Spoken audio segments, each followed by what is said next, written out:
First of all, great to see you and congratulations. What does it mean to you to be on the Hall of Fame at the LMA?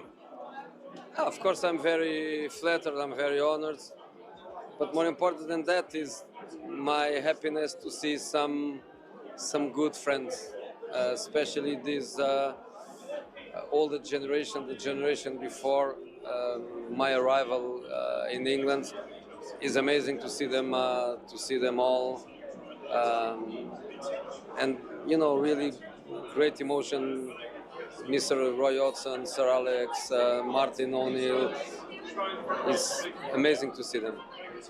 The impact on Manchester United, of course, is huge in the sense of for how many years Man United is not involved in any European competition, but at the same time it looks like they are supporting Ruben, they are giving him time and conditions to go forward.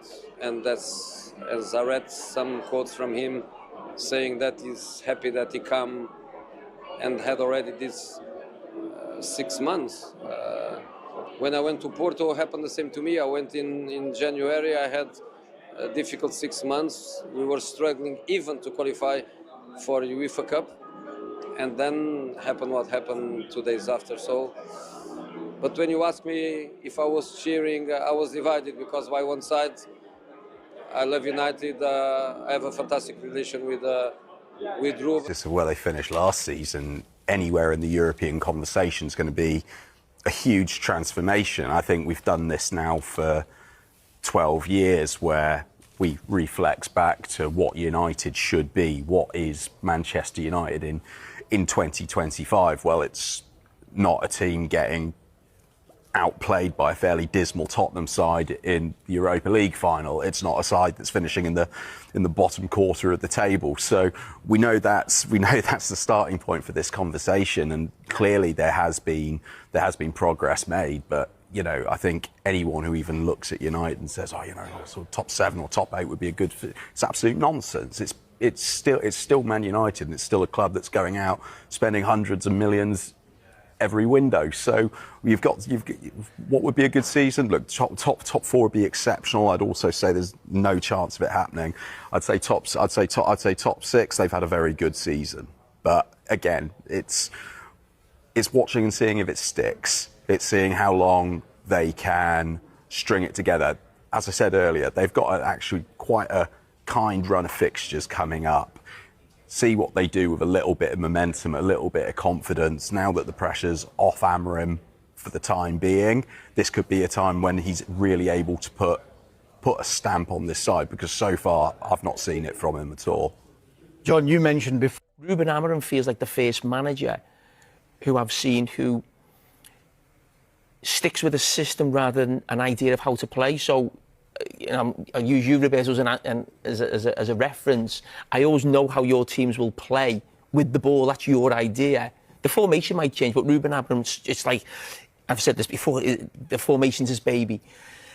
And to not change it or alter it in situations like that, I don't understand how you can stick with something so steadfastly in a situation like that when it's basically, one guy up front who's not really up front. You don't need 3 players there.